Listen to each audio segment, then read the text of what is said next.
Ames Parks and Recreation Commission meeting for Thursday, February 18th, 2020. Due to the COVID-19 pandemic, this will be an electronic meeting. If you wish to provide input on any item, you may do so as a video participant by going to zoom.us/j/950-338-16272. You may also view the meeting online at the following sites: youtube.com/Ames Channel 12 and cityofames.org/Channel 12, or watch on Mediacom Channel 12 on TV.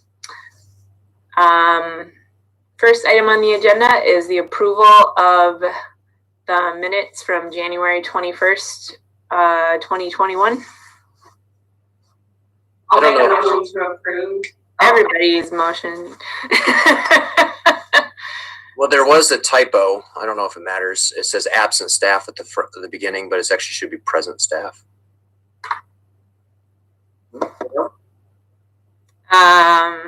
Does someone want to make a second and then put that in discussion, or did we have a second? I'll second. This is Jacob. Jacob seconds. Sarah motions and Jacob seconds, and Nathan has discussion. If I can clarify, Sarah, if I can clarify with that. So actually, it says commission, and then commission members present, and then commission members absent, and then staff is a separate line. So there actually should have been a space in there. Is what it was. So that makes sense. Yeah, you actually see that every time. So if somebody was absent, then the commission member, their name would have shown up there. So yeah, it's not absent staff. It's absent commissioners and then staff. Gotcha. Not a typo. My bad. Okay. Well, thanks for bringing that up. Any other discussion on approval of the minutes? All in favor of approving the minutes from January 21st, 2021, please say aye. Aye. Aye. Aye. Opposed, same sign. Seeing none, the motion carries. Next item on the agenda is public forum, and this is for items not on the agenda. Is there anyone in the audience? Keith? I think there's 3 people, but I think they're all here for the gardens. Okay. So. Okay.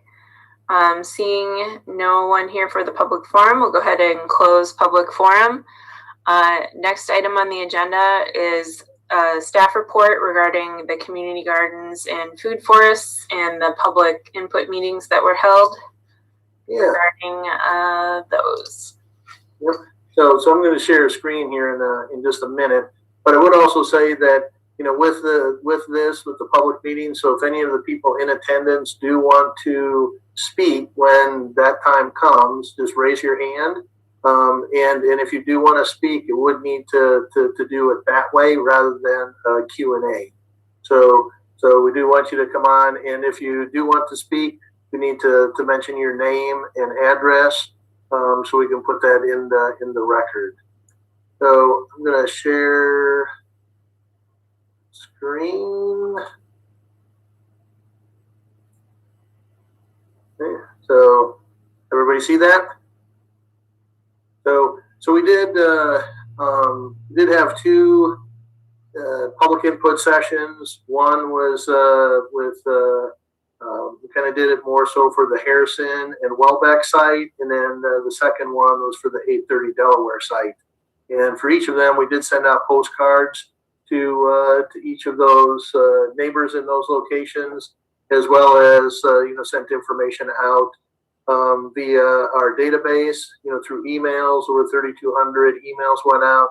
We also did put out a press release, and we did post it on our Facebook page as well. So with this, just real quick council direction. They had asked staff to look at maybe expanding the current gardens, developing new gardens if necessary, and then also exploring the topic of food forests.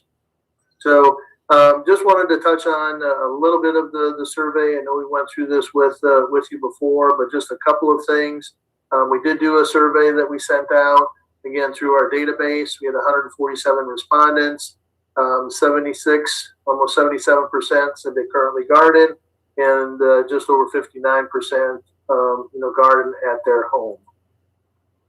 Why don't you garden? 33% they don't have space at their home, and then just over 20% say that no garden space close to home.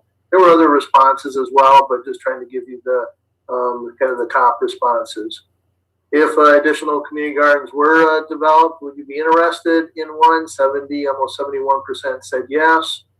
And then what's important for you to be able to garden? And we just put the top 3 responses. The location is safe, quality of garden resources, soil, water, and so on. And then it's also the location is close to home. Just a little overview.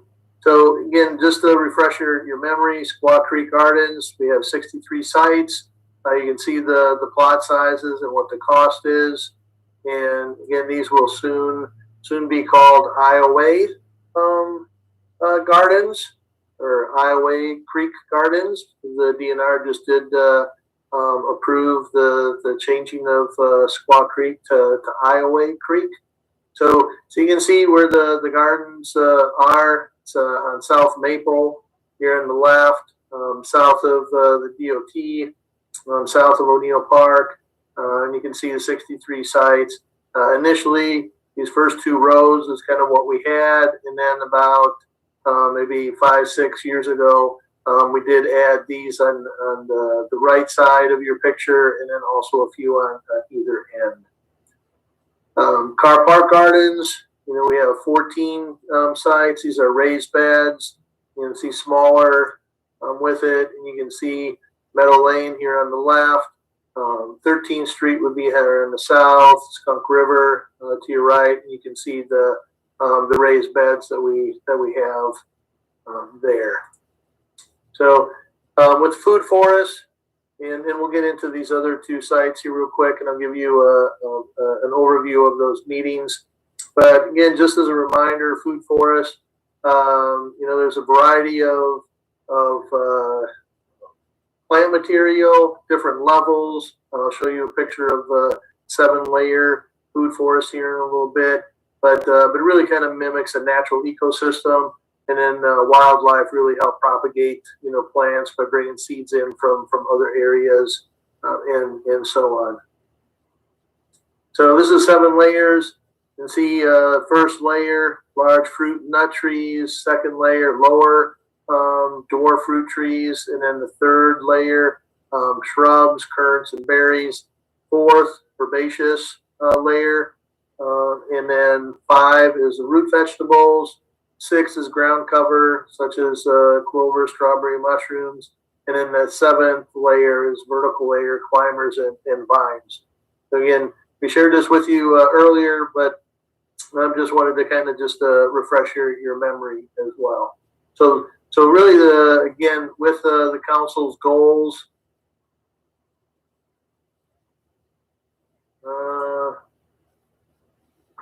there we go. So one of the areas that we're looking at, we looked throughout the park system.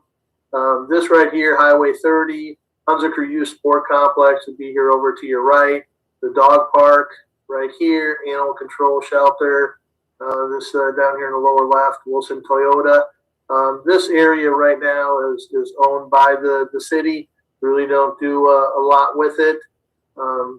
There's a lot of invasive species in there, Siberian elm, honeysuckle, some other things, mulberry, undesirable trees. So if we took some of those out and did a food forest there, if that's what the commission and city council decides, this is a location that we looked at. One thing to note, animal control, it is in the future that they would actually relocate, have a new building, and what they would most likely do is actually put it over here in the lower right corner of that triangle or that rectangle or the shape, the yellow shape, increase the parking at the dog park. It also would help them monitor the dog park for us. But this area up here in the upper right corner of that yellow box, that with the soil report that we have, is probably the best location. Soils in the rest of the area isn't as good, but if we were to do something, that area would probably be the best location. We did have one respondent at one of the meetings did ask, why not take some of the manicured space out of the one of our parks and create a food forest. But what we had told that individual is that we do have flat green spaces at a premium, and then also in those parks, to take green space out we didn't feel it was a good option. We thought this was a better option. There are some traffic concerns out here in this area as well. So that's just a little closer picture of it. So then we did have the two public input sessions, and I shared in the council or the commission action form. You get all the comments, and everything. Basically, this piece of property, again, as a reminder, as right of way was set aside, will not be used. It's 1.8 acres. We shared this with you before. Harrison right here, well back down here, way on the bottom would be Bloomington Road. But this right here, the yellow, would be the 1.8 acre spot that we had looked at. And you can see, from the comments, I'd say in general, overall with the comments, those in attendance, we had roughly about 15 people. Those in attendance were not in favor of putting gardens here. There were some people that either on either side back up, to this parcel. They cited, concerns about parking, along Wellbeck. It's parking on one side of the street. I was just curious. I went by there the other night, and there really weren't. It was about 6 o'clock in the evening, and there were a few cars parked, I'd say, along this area, but there would have been spots for a number of people to park there. Safety was a concern, bringing in people into the neighborhood, and really one thing that we heard and you saw with the comments too is that they mentioned that this space is used by children, by families, and so on, and they'd rather keep it that way. There was kind of drawn a blank on some of the other comments that were made. So lack of parking, safety, adding additional traffic to Wellbeck, the look of the gardens, and you could notice from the picture that we showed earlier with the gardens at the Squaw Creek Gardens, those, they're right next to, all the plots are right next to each other. They overgrow each other at certain times of the year, depending on how much plant material. But there was concern about putting gardens here, having that kind of a trashy look, the aesthetics of it. Deer was also a concern, so putting a fence up. And we mentioned we would put a fence around the gardens. There was concern as to how that would look. And we did mention to the people in attendance that, this isn't a residential area. The look of the gardens, the makeup of the gardens, what they would look like, the fencing, would all be done differently than what we do at Squaw Creek. Squaw Creek isn't in a residential area, and it just by itself. But those were generally some of the comments, and I'm not going to go through everything else. You had an opportunity to read the notes from the meeting. But like I said, generally, the people that were in attendance were not in favor of adding gardens here. There was one email that I received after the fact that did was encouraged about the potential for gardens and would like to see gardens here, but that was really 1 out of 16 people that were in favor of putting gardens here. The second site, 830 Delaware, former water tower site, about 1 acre. I'll mention that as well. With this site, people were just, I would say, the opposite. They were in favor of putting gardens here at this site. In fact, the first question that we had was, how do I reserve a site? And we had, I think, 3 of the 9 people in attendance. I think were corresponding with Joshua either during the meeting or after the meeting about how to get signed up. But there was still concern here, and some of the commissioners, you brought this up when we talked about this the last time about balancing gardens, because there are people that use this as green space, and that did come out from the people in attendance as well. So they they were in favor of gardens, try to balance with it. Did have our forester go out and take a look. Some of these trees, there's some crab apples that are probably beyond their life that could use to be taken out. There's some spruces that could either stay or go, but that would open it up, and we could do some additional planting here as well. There was an individual talked about maybe doing some screening on the east of and maybe to the north of the substation. Should note, talking with the electric director, that in the next several years they're going to be doing some work on this substation, and they're probably going to be coming out maybe only about 10 feet to the north. So not a lot of space moving north, but that would be something that we would just work into the plans if commission and council wanted to see the gardens here at this site. One other thing, and I know that Anna's on this, she had asked about the potential for a sidewalk. What's the possibility with that? I did talk with Public Works, and generally, unless there is development on a parcel like this, we do not go in and put sidewalks in. But Anna, if it is something that you and your neighbors feel strongly about, what you could do is send a letter to or correspondence to the mayor and city council, and then it would come up at one of their meetings, and if they felt it was something that they agree with you on, then they would refer to staff, and staff would bring something back at a future meeting for them to take action on. So that's, I just wanted to let Anna and others know with that. So with it in the commission action form, it did give options for the commission to consider, and there were 4 of them, and the way the options were really, what you're doing is making a recommendation to city council. City council will have the final say with these, but again, like always, they appreciate everything that the commission does and try vetting some of these topics out before it gets to them for a decision.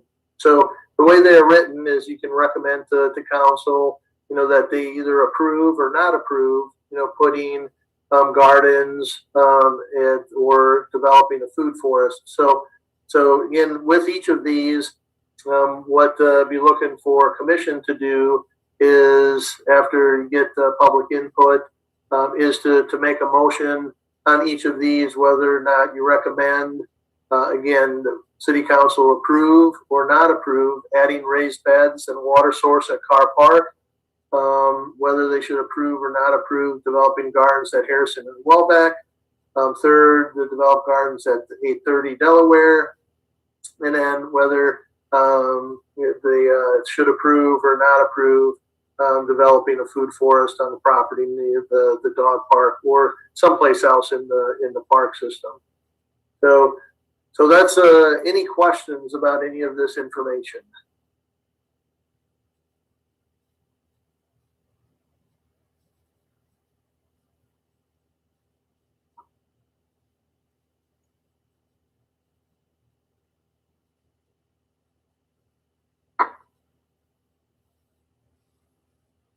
Okay. If not, I'm going to stop the share. And again, if anybody does want, well, I guess if there's no questions, do you want to open it up for public input? Sarah? Yeah, I didn't, not so much a question as a comment, but it really seemed like the enthusiasm for the Delaware site was the highest. And, you know,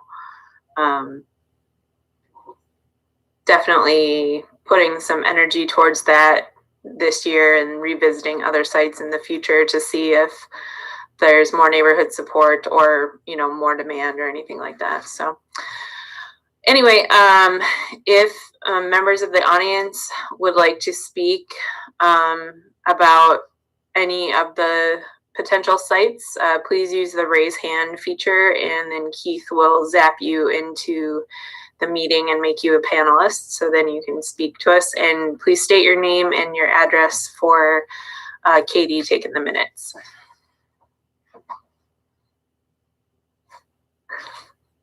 As of right now, there are no hands raised. No hands. I don't think maybe they didn't like the term that you used about me zapping them.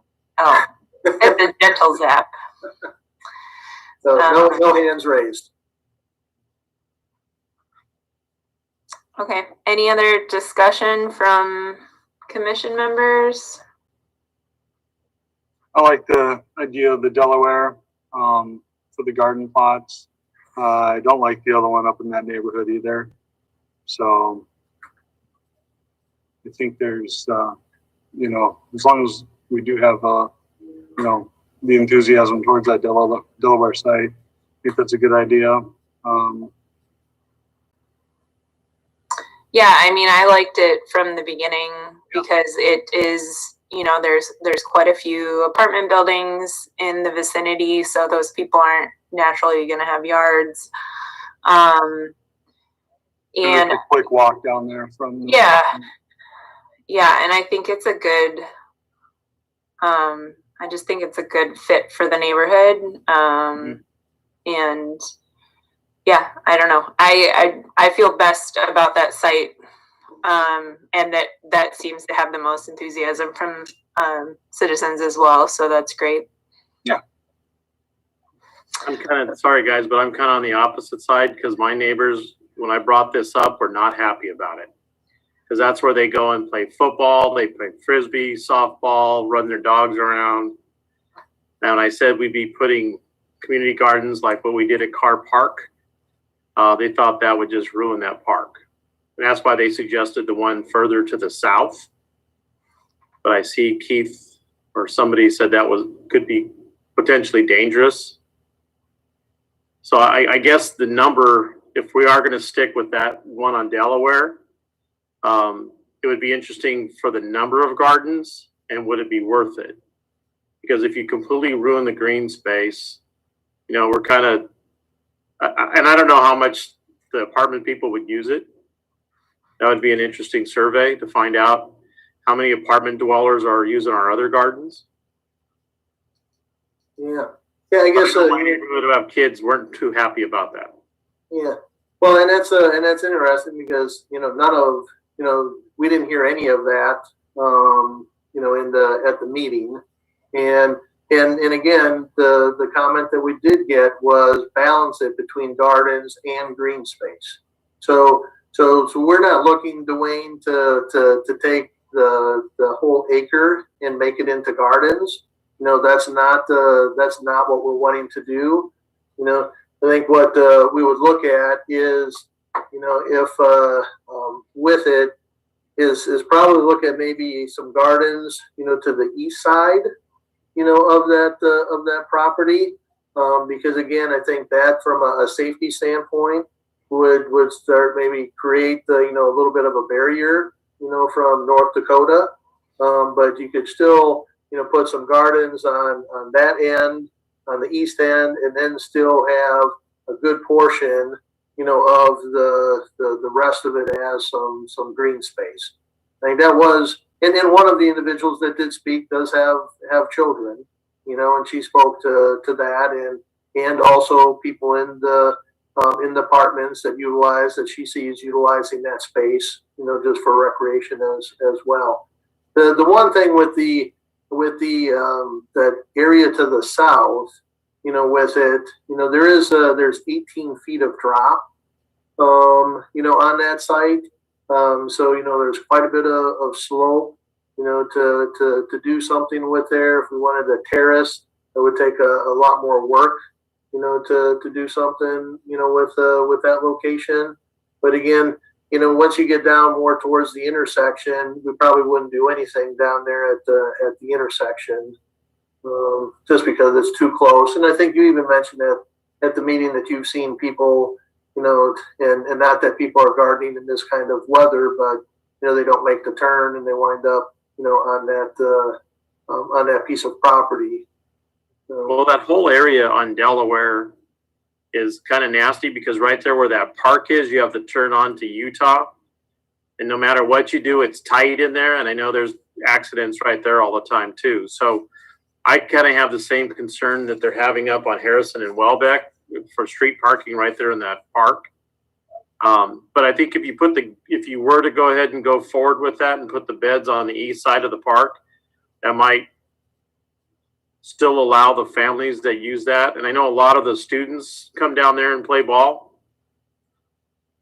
So it might meet best of both worlds.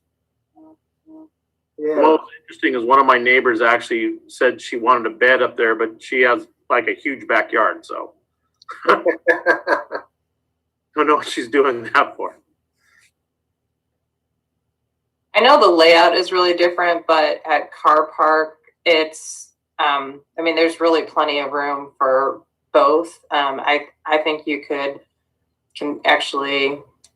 I would be in favor of adding even more beds there, because the gardening beds themselves are packed, but like I still hosted our soccer practices there because I couldn't find another park that was free at that time, and people still do a lot in that park, and I think it actually creates some more opportunities because parents will garden while their kids are running around there. So the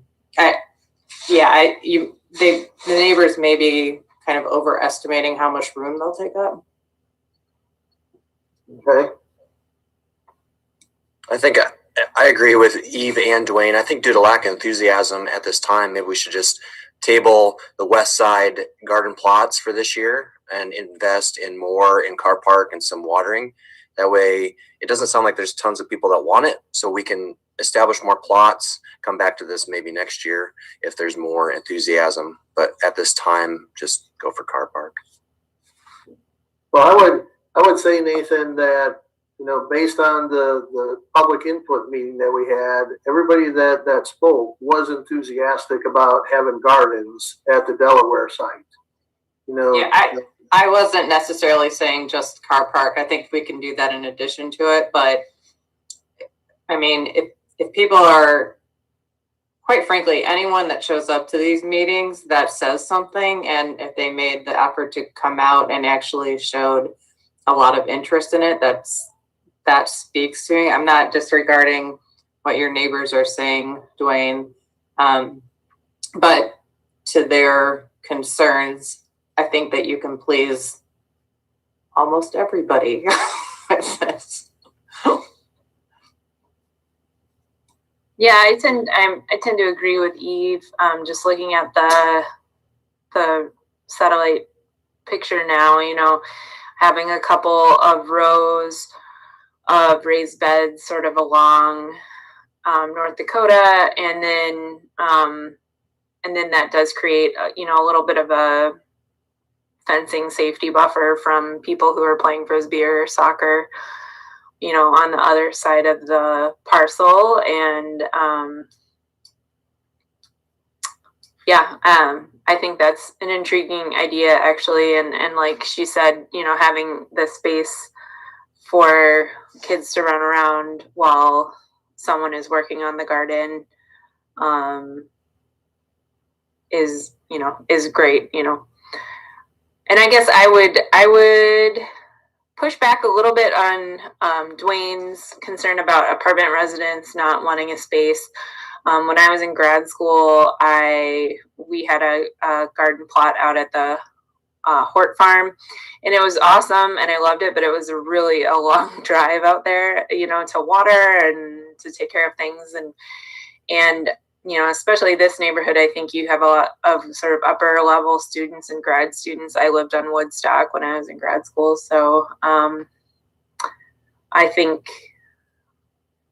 And you have a lot of families living in these duplexes and apartments too. So I think I think it would get used by people in multifamily housing in that neighborhood. So is my opinion. So. Yeah. And Joshua, maybe you can help me out. But at the we did ask, I think at Delaware, we did ask people what types of beds would they be looking for, raised or ground level. And it seemed like there was, of the people that wanted to garden, it was maybe a combination. One individual thought that, a raised bed wasn't, provide enough space. Some of the feedback that we got on the emails was more of like maybe some 10 by 20, ground level, beds. But is that accurate, Joshua? Yeah, I think you're right on there, Keith. I don't think, I remember one individual said the 10 by 40 was too big, and they thought the 10 by 20 size, like you had just said, was a good size. To be honest, I don't remember the individual that talked about the raised beds, but the feeling I got from it was more ground based beds, similar to what we already have at the community garden site there on South Maple. And one of the things that Joshua and I have already talked about is because of the concern that we're hearing from people about the aesthetics and the look. One of the things that we have talked about is if we were to do something in that neighborhood, 10 by 20, 10 by 15, something along those lines, that what we would do is probably till ground, but then have maybe a 5-foot walkway between each of the garden plots. That way they're a little bit more delineated. We can get in there, mow. We can keep things looking a lot nicer. We've already, talked about fencing. We would do something different than what we have, down at the Squaw Creek Gardens. Something that would look a lot nicer, than what we do there. So that's what. But I just wanted to clarify that, I think what we were hearing from the Delaware people was more ground level. And again, we might do a combination because there might be, because I thought one person, did think that, maybe ground level was too low for that individual. So would you mind if we said we would like to say yes on Delaware, but put the beds on the east side? Can we do that? Yeah. Describe where the beds go? What was that, Dwayne, the last one? Basically prescribing where the beds would be placed. Yeah. I don't think there's anything wrong with that. Because that kind of ties in with what I think we were going to do anyway. So if you want to go on record that that you'd like to see us do them on the east side, we most definitely do that. Keith, so there seems to be interest from the commission on putting more beds at Car Park and also these new beds on Delaware. Do you want those as two separate motions to direct council, or? Yes, if you could. Okay, just checking before I ask Dwayne or Eve to make a motion. Where? There were some alternatives. Oh, they're there. Okay. Okay. So, there are 4 options. Do you want us to make a motion on all of them or only on Car Park and Delaware?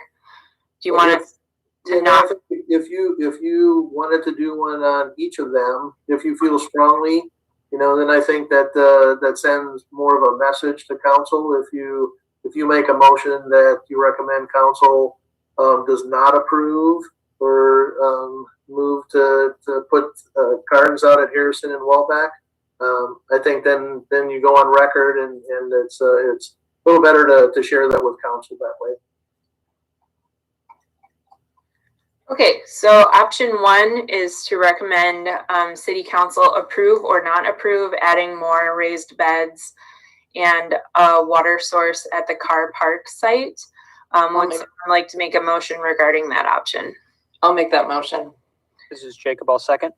Okay, you're making a motion to recommend to I'm council. sorry, I'm recommending, I want to recommend city council approve adding more raised beds and a water source at the car park site. Okay, and Jacob still seconds that. Yes, Okay. I still second. Okay, so we have a motion from Eve to recommend council to add more beds and water source at car park, and a second from Jacob. Any discussion on that? Okay, all in favor of recommending the addition of raised beds and a water source at car park, please say aye. Aye. Aye. Opposed, same sign. Seeing none, the motion carries. Option number 2 is to recommend city council approve or not approve developing a community garden site at the property near Harrison and Welbeck. Would someone like to make a motion on that? I will Motion move. that they do not approve the community garden near Harrison and Welbeck. I'll Okay. second that. Okay, so the motion from Jeremy is to recommend city council not approve a community garden site at the property near Harrison and Welbeck, and a second is from Eve. Any discussion on that?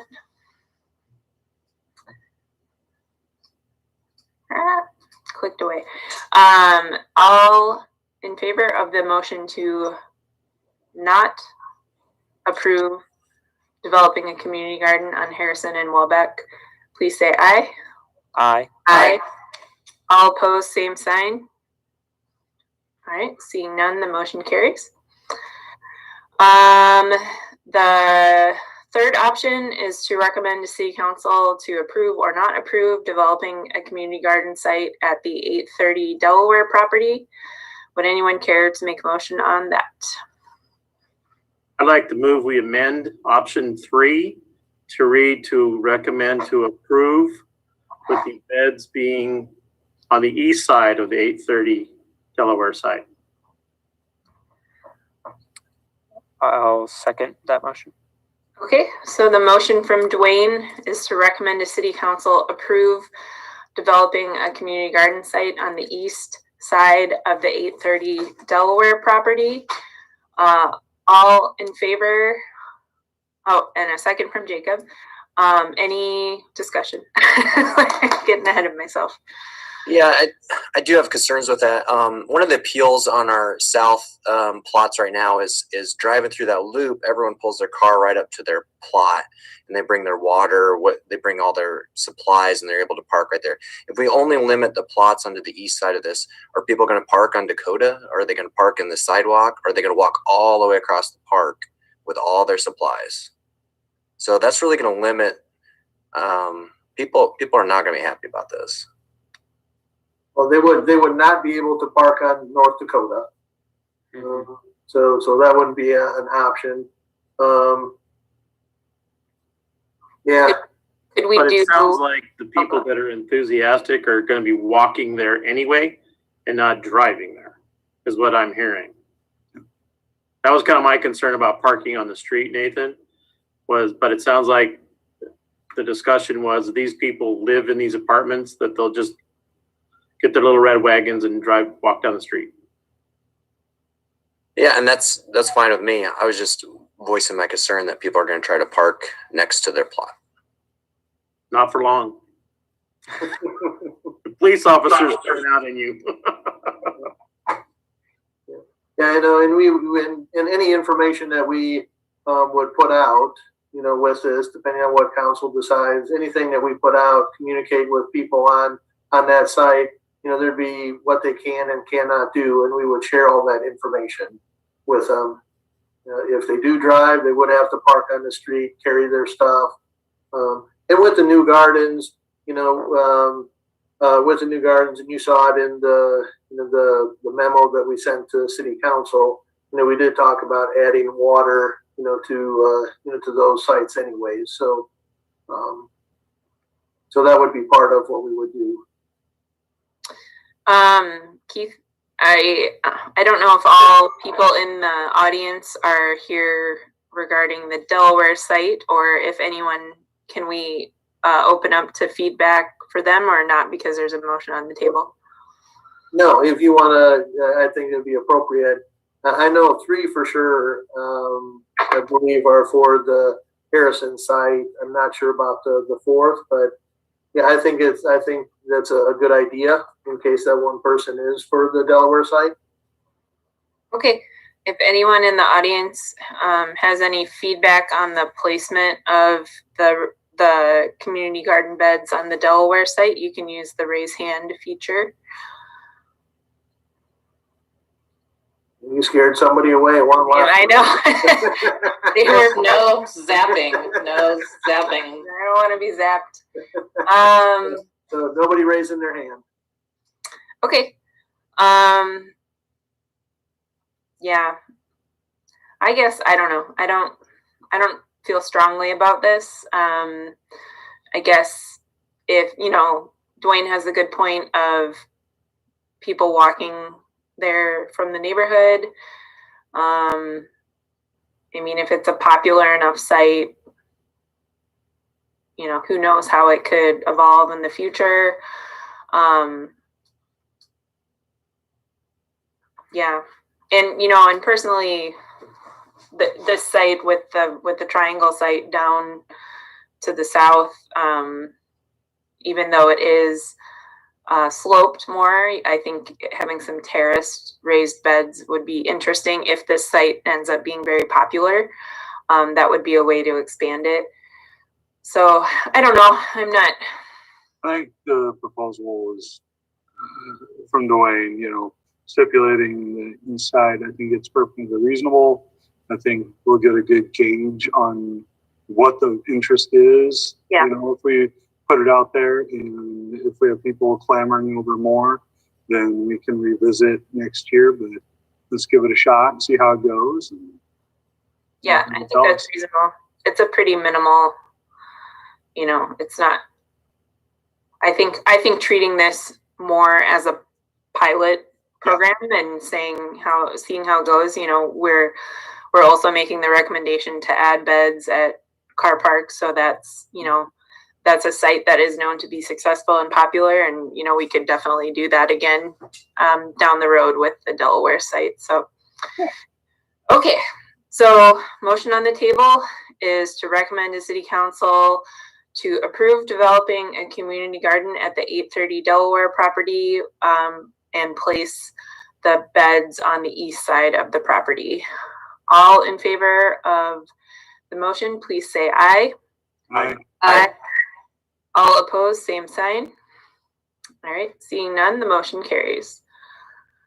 The final option is to recommend to City Council to approve or not approve developing a food forest at the property on Billy Sunday Road adjacent to the dog park.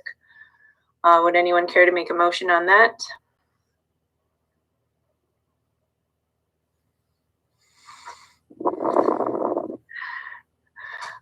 How about this?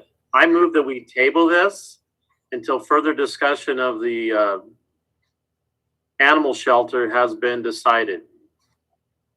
And it could be one project. Yeah, I think this project is sort of fundamentally different from the community gardens project, so I think that's fine. I'll second that motion. Okay. Motion is to table the discussion regarding the recommendation of developing a food forest at the property on Billy Sunday Road until further conversations can be had with the Ames Animal Shelter. Is there any date or anything you want to put on this, Keith, or just that staff will look into it? No, I think what you have for a motion is fine. Okay. Any discussion on the motion? I just want to go on record that I really think Josh wants a food forest to say that. But I also do think that it's a great project to get together with the Ames High School Chef Committee for the Poverty and Hunger Group, and also with some ISU students that are looking at food insecurity. So it's a great project, but right now it'd be kind of crazy to try to do this on our own and do it all at once. Yeah. Okay. Any other discussion on the food forest? All in favor of tabling the discussion on the recommendation to City Council on development of a food forest at the property on Billy Sunday Road, please say aye. Aye. Aye. All opposed, same sign. All right, seeing none, the motion carries. Whew, that was a lot of motions. All right. Well, hey, thank you for the feedback and direction. So, and we'll be taking this to City Council on March 9th is when this will go before them. Okay, next item on the agenda is an update on the Iowa Reinvestment District Program application regarding the Indoor Aquatic Center and the Downtown Plaza.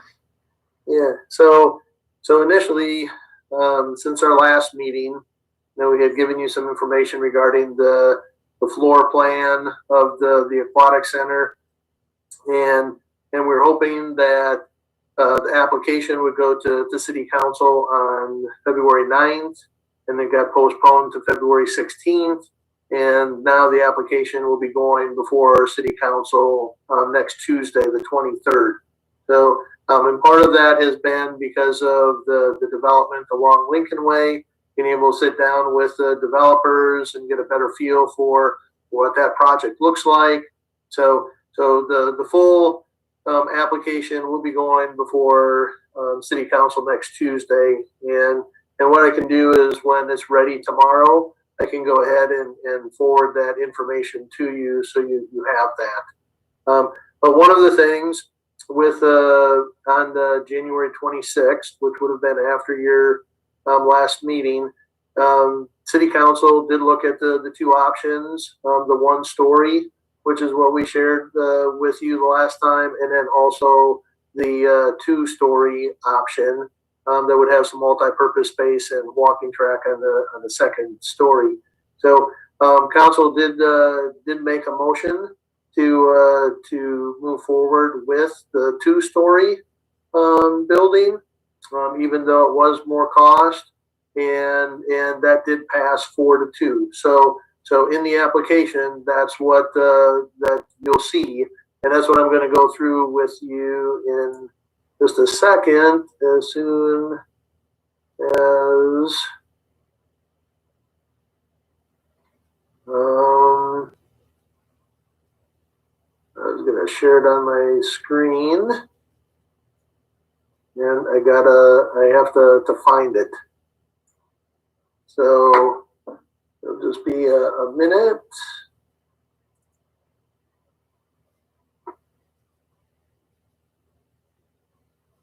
We'll try this again. All right, do you see it? Okay, so a lot of this part of it is what you saw the last time. If anybody's out there that hasn't seen it, in Lincoln Way here on the bottom, North Oak on your left, North Elm on the right, and then 2nd Street to the top. So with it, you can see nothing has changed from what we showed you on the 26th. The layout is all the same with it, and you can see some notes there on the right. The 2nd story again would have the multi-purpose space, which is kind of that light baby blue, some social area. You would have some restrooms, the walking track, and so on would be part of that second floor. So just a few other pictures that you haven't seen, to this point. So this gives you kind of an overhead view of how it sits on the site. You can see, how it looks with the parking. You will have some green, medians, a number of trees, a lot of trees on that west side, and a screen from the neighborhood. Do have some open space here as well. As far as what the building it looks like, this is kind of from the northeast corner up a little bit higher. Looking back, you can see the entrance, kind of that whole entrance lobby area right off of the parking lot. You can see just what the building will look like. This is kind of from the southeast. Again, you have the controlled intersection here at North Elm and Lincoln Way. Entrance, to didn't point out, but entrance off of Elm, and then also off of North Second. You can see kind of a combination of glass and brick. Just look a little bit different. This is what it looks like from the southwest corner looking, back at it. You can see kind of on this lower area, you can say, hey, why is there a fence? There's some screening that's up there because that's above mechanical, so there most likely would be some HVAC equipment that may be housed on the roof right there. Maybe some up on the higher roof as well. So that's looking at it from the southwest. And again, this is just a little closer look, at it. Kind of looking at again the entrance area, right here. You do have some glass to the walking area, lobby area, so on. So those are kind of an overview of the renderings, what it looks like, and this is what is in the application, which will be submitted with to the Iowa Economic Development Authority. So again, this just gives you again a breakdown and the price tag for this right now. The estimate with construction, contingency, FF&E, architect, and engineering, so on is $27,494,000. So in regards to fundraising, the Dan Culhane with the Ames Chamber of Commerce has been leading that, and he is feeling. He's been asked. We have $2 million with the Winokur estate. He's been asked to try to go out and get $8 million, and he's feeling pretty comfortable. He doesn't have all the commitments, but he's thinking that he will be able to get $8 million with it. He has some asks out there, and people will be making some decisions. Groups will be making some decisions in the near future. So, and what you'll see in the application tomorrow, and I'm not going to throw a number out because I know as of this afternoon yet, there was still some question of whether or not how much tax rebate we could get off of this. So, off of the reinvestment district. Again, you're looking at if there was 10 million in fundraised, that's a gap of 17,494,000 that would either need to be covered by the tax rebate or from some other funding source, which could wind up being taxpayer dollars, with a bond. So that's the update for the aquatics.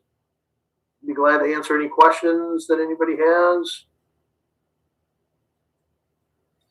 Hey, Keith, it's Dwayne. Yeah, Dwayne. What happens if Chuck Winkleblack's design, I don't even know what you want to call it, is Metro Center Development project. What does that do to the rest of the district? Well, what would happen if and that's one of the risks, that are associated with this. If we're looking at, saying getting $10 million, from this reinvestment, this tax rebate, and then that development never happens, and we're going down the path to build the aquatic center, and then the question will be is you'll need to come up with that money somewhere else. The city would need to come up with that money somewhere else.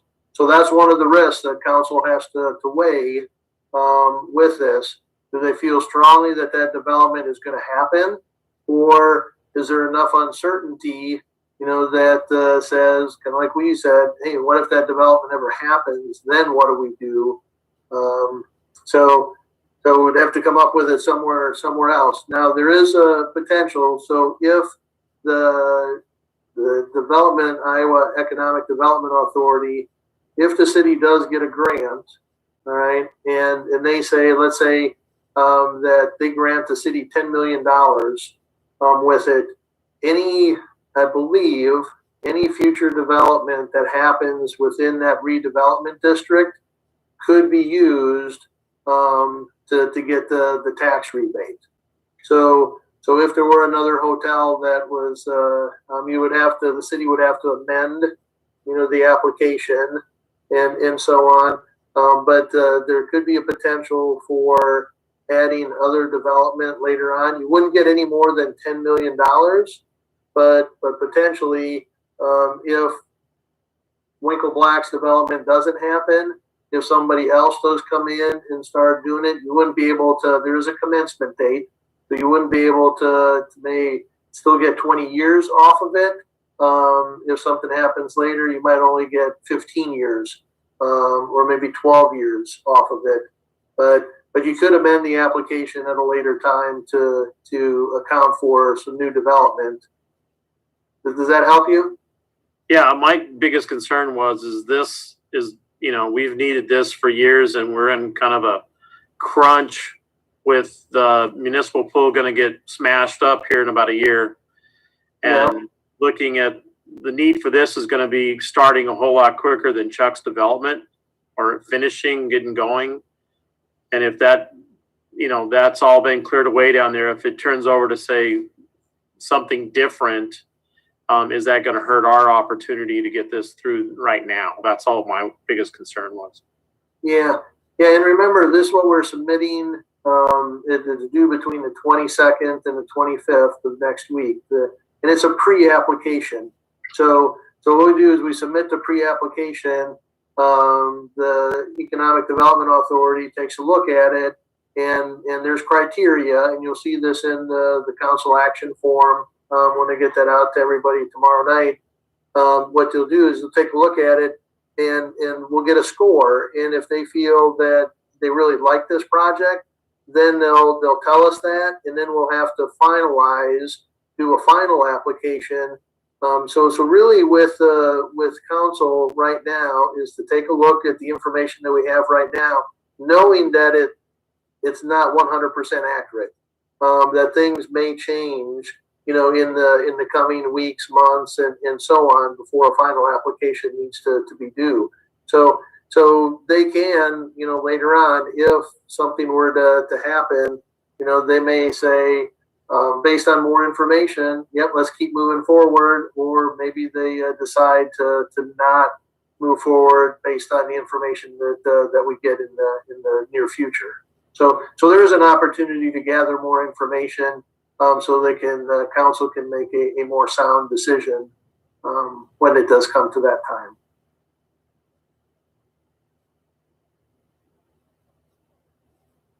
Good question.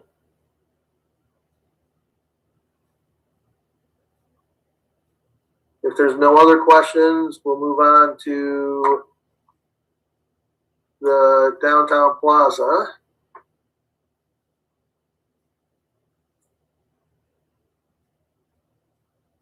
Really interesting that I get one and then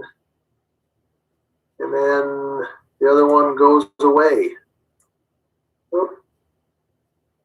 Now I lost it music for sure. We'll try this.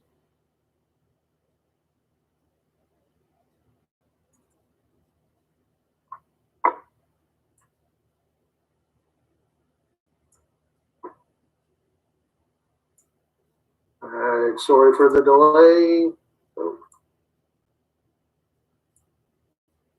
All right, do you guys see that? All right, so with the downtown plaza, and this is a condensed version. This meeting, was held on the eve of the commission's last meeting. So there were probably somewhere in the neighborhood of on average, there were probably about 55 people, 50 to 55 people in attendance at this public input.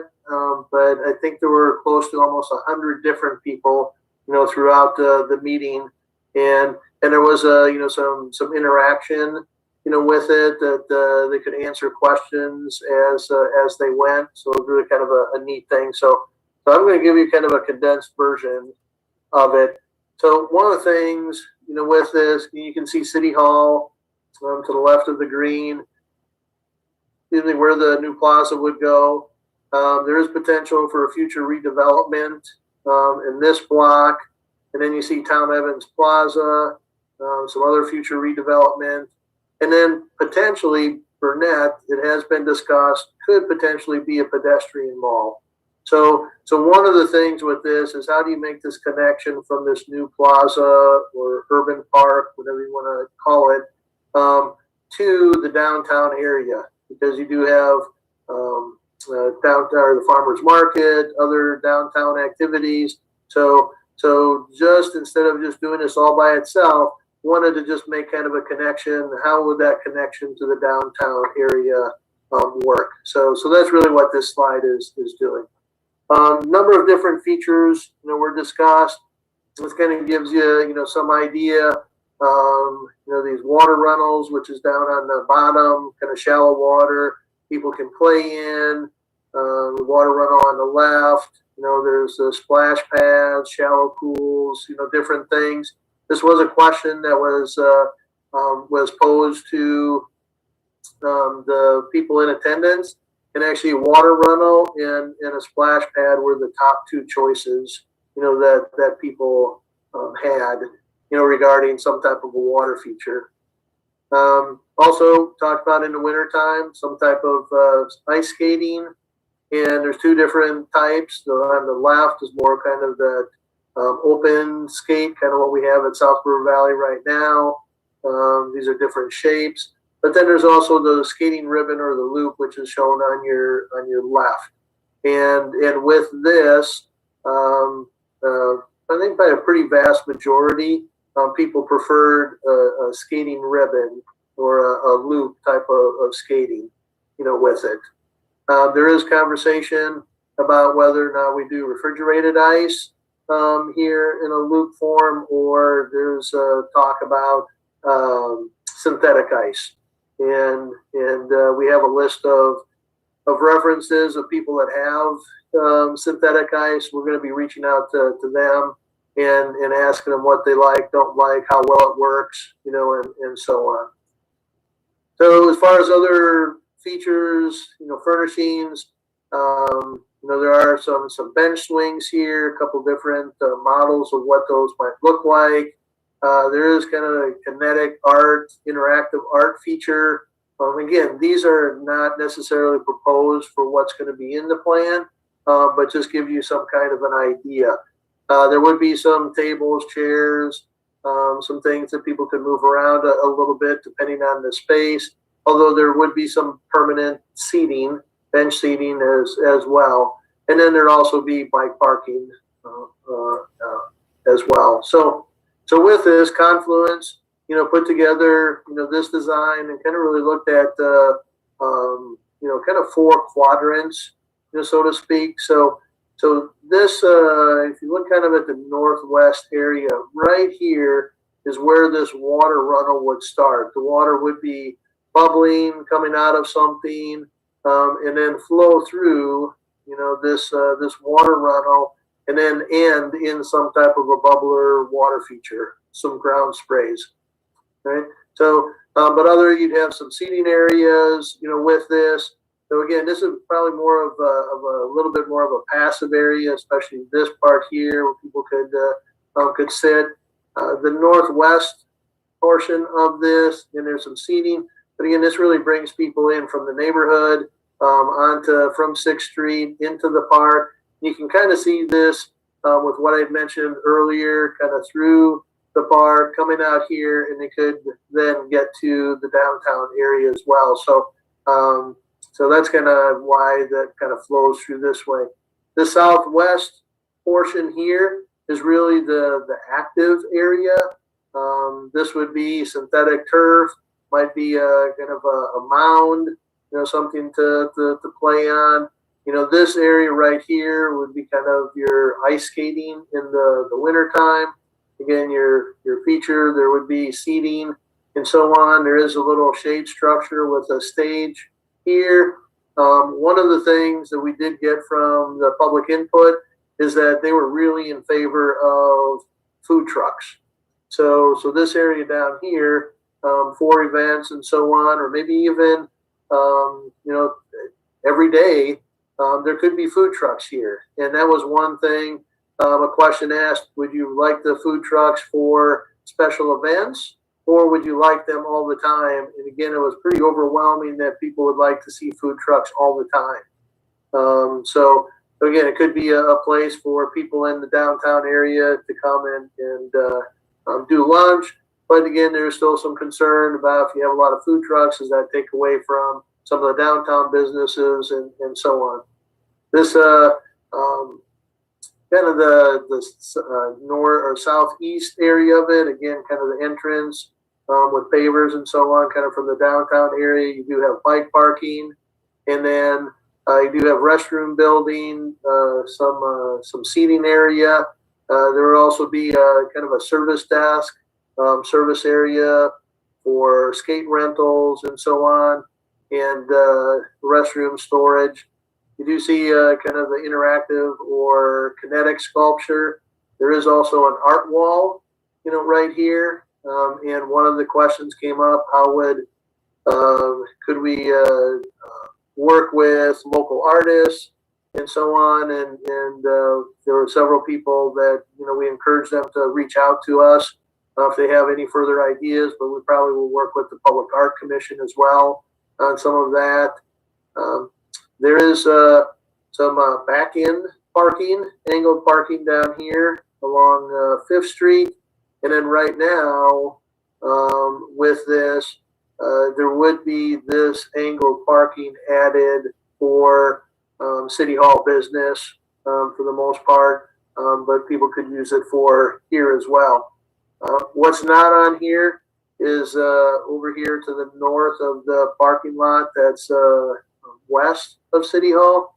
The city does own some land. It was purchased with CBDG money, Community Block Development Grant money. So the city would have to purchase it, but the idea would be to convert that into parking, which would help the auditorium at certain times of the day, and also would provide additional parking for the downtown area. So that's a kind of an overview of that, and then this kind of just gives you a little bit more of a feel for what this might look like. And there are some summertime pictures. You can see the art back here, some type of a kinetic structure, the food trucks and so on. Also get an idea of what this might look like in the winter time. Although this is showing all ice, again, this would be more of a ribbon type of ice skating. And then this is looking to the south, you know, from the north area, again in the wintertime, what that might look like. And then this is from the kind of that southwest or southeast area, kind of looking. You can see the water features, City Hall in the background, restroom building, some different lighting, and so on. So that kind of gives you an overview of what The plaza looks like this is what will be submitted with the application. Right now, there was $2.7 million that was set aside through the CIP, Capital Improvement Plan. There is another $1 million that City Council from savings is looking at putting to this, so $3.7 million. But yet the estimate for this project is $4.2 million right now. There are some placeholders right now, and if you, as you get into further or the final design and so on, you know, some of those numbers will come down, and we're confident that we can get to within that 3.7 and match the funding that's there. So, any questions about the plaza? Yeah, I had a question. Sure, What's the timeline for this? Were you hoping to, I guess, break ground or start working on it? Yeah, it would, some of the funding, if you remember in the capital improvement plan, in 21-22 and 22-23, there's $700,000 in each year of GO bonds, general obligation bonds. Okay. So with it, probably 2022, maybe even after July 1st, maybe a little bit before that, but sometime in 2022 would be the start of construction. Okay. And then I was just curious, what's the difference between like just, I guess, ice and synthetic ice, if you know? Yeah, well, the one would be cost. Okay. If we do refrigeration, with that, if we wanted to have the refrigerated regular ice, you're going to have piping and some type of refrigeration or refrigerant, you know, that will have to go through those pipes to make the ice. You would have the some type of in the storage, maybe in the building, you'd have some controls, you know, with it. But you would also have to resurface, you know, the ice, and we've and part of the budget is a resurfacer that maybe would go attached to could be even one of our mowers. It could be attached to a tractor, something along those lines. So we would need to do that. The synthetic ice is really more of almost like a plastic. Is that you put it down and you get it so it's you know, put together well, and you can also use both sides of it, but you do have to clean it, you know, and that's one of the things that, you know, we're not real familiar and not familiar at all with synthetic ice.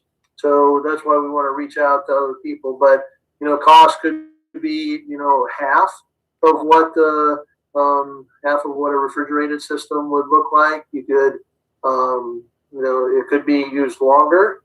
You know, the refrigerated ice, you probably would sometime maybe in November, you'd be able to make ice and keep it, and maybe sometime into March would be your season. You could go longer with synthetic ice. So those are a few things. Okay. All right. Yeah, awesome. Other than just those two questions, I think I really like how the project's coming along, and I'm looking forward to seeing construction get started. Thanks. Keith, I just have one question again about the synthetic ice. Do you know what is it, the Breton Skating Plaza in Des Moines? Is that synthetic ice, or is that? I believe that's real ice, but I'm pretty sure it's real ice. Okay, yeah, I was just curious. You know, I mean, yeah, in Sioux Falls, you know, it was like, I don't even know, is more like the depression in the ground that they flooded at all the parks, and that was the skating rink. And so having one, you know, and even what we have at the River Valley Park is I think fancier than what we had in Sioux Falls. So Yeah. so either way, this would be pretty pretty neat. So Yeah, and you can see, we would have to do something, with the regular ice, and you can see kind of the railing, rather than putting up boards, you'd have some type of railing there as well. I know exactly what you're talking about, Sarah. And when I was growing up, we waited until the first snow, and Parks and Recreation went out and plowed the snow, and that was basically the edge of the rink. And then they just started flooding, putting water inside the snow mounds, and that's what we skated on all winter. is there any discussion or would any of the spaces, we had warming houses too at the parks, and they had hot chocolate and skate rentals and stuff, so I don't know if that's too elaborate for this concept, or if you would have like some propane heaters in part of it. And that kind of what was down where those food trucks were. There's also something else on the food trucks east side. appeared in the winter. There's on the east side. There's a shelter. Yeah, you can see this is kind of sure, the heater. So to answer your question, we've been having conversation about the restrooms being year-round, restrooms, rather than just 3-season. And then also, we did talk about if we're renting skates, we could maybe do hot chocolate or coffee, not necessarily a warming house. People would kind of have to come and skate, and if they got cold, warm up in the car or something along those lines. But we have talked about also maybe having some potential fireplaces, gas fireplaces that people could congregate around, or some of these heaters, kind of like what Jeremy had pointed out and Eve pointed out.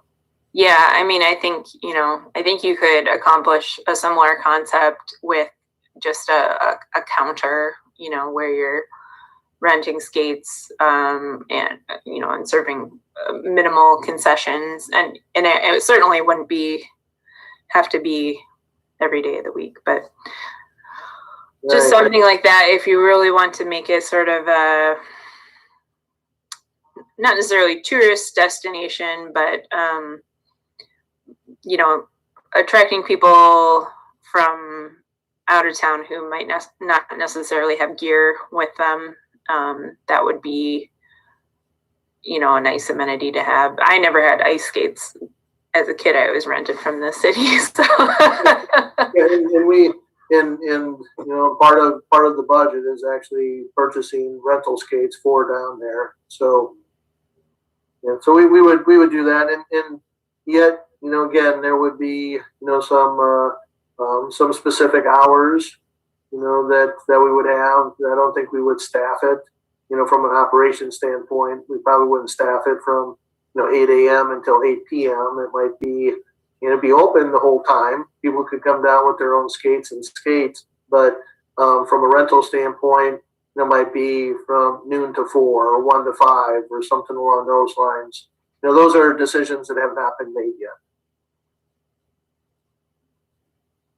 So it would be free to use if you had your own skates? Correct. Yep.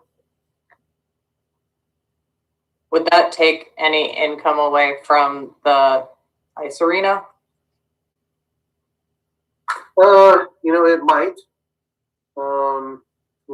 From that standpoint, because people may say, hey, let's go down there and skate rather than come into the ice arena. But there is the convenience of the ice arena as well, especially for students, for ISU students, anybody living in that area. It's not going to take away any of our rentals. That it won't do that. Because this is not going to be something that people are going to be able to. You can't play hockey on it and so on. So but it may, Eve. It's but we don't know for sure. This is a discussion for longer time down the road, but I don't see any reason why we couldn't charge even a nominal fee for any kind of usage on it, to help with upkeep. And just sometimes when you even just put a minimal cost with something, it people are better stewards of the experience and of the facility. I mean, even like the splash pad, it's like $1 per kid, right? I mean, when we had it. Well, the wading pool, yes. Yeah, that's what Yep. at Brookside Park. Yep. Yeah. The new splash pad, we're looking at that we would not staff it with an individual, and it would be free to use as well. You know, and that is something that council would like to see. You know, some of those free activities, and I know you commission has mentioned that as well at times. You know, but there is the operations. There's no doubt. It does cost money to keep them working.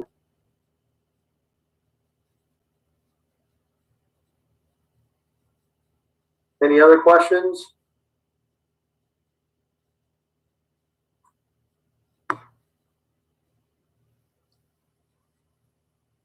Okay. If there's no other discussion on the downtown plaza, thanks Keith for that update. It's really interesting. Really exciting to see if it goes forward. So next item on the agenda is pandemic update. Kelly's gonna take care of that. Good afternoon, commissioners. Since the last time we met, not a lot of changes. The one change is the governor did issue a new proclamation on February 5th. In her proclamation, she dropped mask requirements and social distancing along with group size limits. However, we've made no changes to programs. Obviously, the city council has a mask ordinance, and that goes through June 30th of 2021. So we're still, participants and staff are still wearing masks.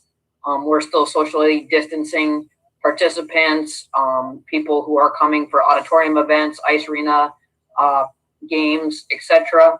We're still reminding people to stay home if they're not feeling well, disinfecting equipment, maintaining our group size limits, maintaining our program size limits. So we really did not make any changes since the last proclamation on February 5th. You know, we continue to try new programs, offer new programs. We have youth basketball registration starting right now for K through second graders. We are going to require them to wear masks. They will be able to take their masks off if they're doing a drill that's intensive or they're running up and down the gym floor, but we're going to require masks. One of the sessions is actually already full with 16 children. Remember, we have to maintain group size limits in the gymnasium too. We have a few other programs coming online this spring. We have a 6 weeks dance and gymnastics session coming up, and we still have our fitness classes that we're doing. Participants obviously are wearing masks still there, coming into the building and then taking them off when their class starts. So we're continuing to look for new programs we can do safely in the gymnasium. You know, we're not in the school district facilities right now, so we're kind of tied to our gym. So we're definitely looking forward to spring and being able to take some programs outside. Be happy to answer any questions you have about facilities or programs right now during the pandemic, if you have any.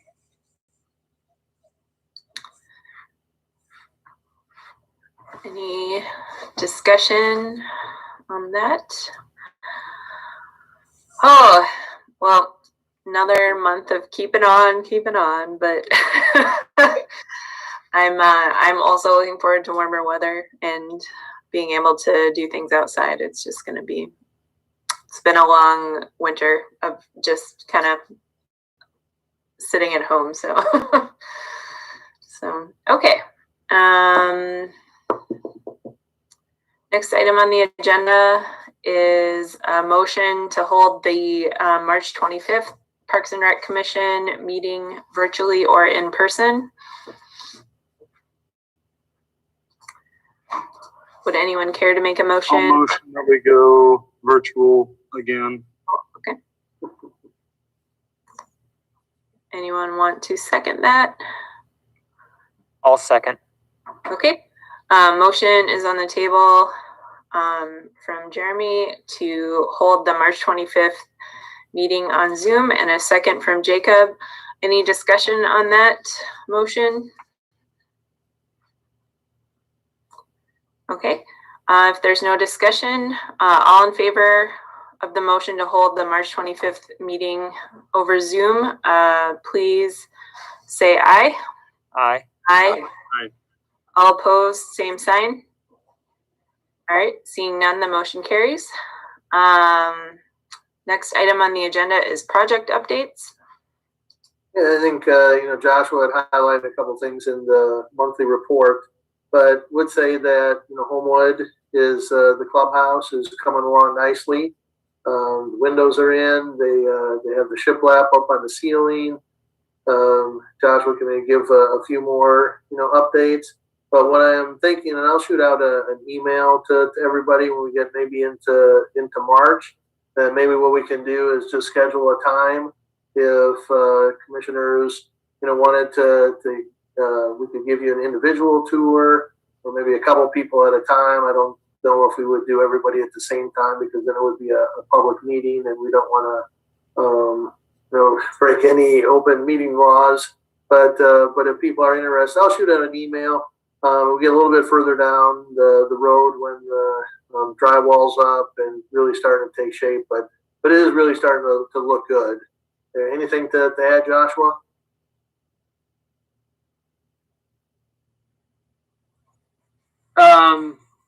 Like he said, the shiplap on the ceiling is up. They're going to start finishing it. I think they might have started today. They were doing some taping yesterday. We really need the weather to warm up because there's some things that for us to take occupancy. So if you guys have anything to figure if you can do about the weather, just make a motion. But sidewalks need to get installed before we can actually occupy the building. So that'll be a major thing that we can that needs to get done eventually. But like he said, they're moving right along. They got some of the HVAC system up, starting to get it connected, get it plumbed. Things are coming together. Thanks, Joshua. That's really about all we have for project updates. I guess I could make, obviously I put this in the report, but I finally got approval from FEMA on Monday. The bridge construction can take place. So I've already communicated with Hinkle Construction. They're going to get me some. It's kind of bad time in regards to weather, but they want to start. I believe pretty soon. Once they're allowed to regarding the weather. So hopefully it'll be nice to get that going. I did get an email today or yesterday that the contract or the vendor that's making the bridge is going to start fabrication. So hopefully they can get that done rather quickly. Awesome. I'll make a motion to approve a request for warmer weather. Yeah, I was just I'll second that motion. Is Yeah. there a specific temp that you need, or Yeah. Do we think council's going to take up this motion? this is the kind of public service we need? Yeah. It's already working. It's supposed to be 30s on the weekend. Great. Thanks for Well, you're welcome. Thanks, Eve. What a deal, man. It's been rough up here, but Texas, and it's so bad. So I feel lucky that we are winterized up here. So anyway, okay. Next item on the agenda is monthly report. Mr. Kelly or Joshua has anything to add? The only thing I would say is we do have a number of programs for both youth and adult online now for registration for spring and summer. So if you want to check it out, it's www.amesparkrec.org. Just make a quick comment in regards to the cross-country ski trails in East River Valley are still being groomed. So, if you like to cross-country ski, go out, take advantage of that. Also, the outdoor ice rinks in South River Valley are still being maintained. And so I think we're on borrowed time in regards to that. So I hope we're on borrowed time. So those are still going well. I really want to thank Dave Flory from the Ames Minor Hockey Association. he has been very diligent in taking care of those on a semi, not necessarily daily, but sometimes a couple times a week, going out there and resurfacing those. So he takes a lot of pride in that. So I just want to thank him for that and the AMHA. Well, Eve made the motion to get warmer weather. So if the ice rinks melt and the snow's too soft on the ski course, then we know it's Eve's fault. So I'll take it. So okay. Well, thank you, Joshua and Kelly. Any other comments from commission members? Hey, Kelly, it's Dwayne. There was a question about the number of people that are, I know Quinn's Quest just happened the other night. There was a question about how many people they're allowing in to the Ames Hockey Association games. Are those run through you guys? Because I didn't know what to answer the lady. Yep. So the games aren't run through us. Obviously, we rent the space to AMHA, but each player gets 4 spectators. Okay. Thank you. You're welcome. I guess I have one question. I got a little feedback from a community member regarding the outdoor pool and if there have been at least preliminary discussions about opening the aquatic center for this summer. Yes. They already put out a call for help wanted. I think that's a good sign, right? Yep. No, we've had, we actually started having conversations back, I think in October. Kelly, Jill, and I started having conversations, and Jill's been diligent with making a call for lifeguards and staff. Same thing with Nate for cashiers. So our goal would be to open Furman to some degree. That's what our goal is right now. Will we be able to open it to pre-COVID levels? Don't know. But will we be doing some of the things like we're doing at the ice arena or at municipal pool where people are registering for open swim times? They can come and swim for 2 hours at a time and so on.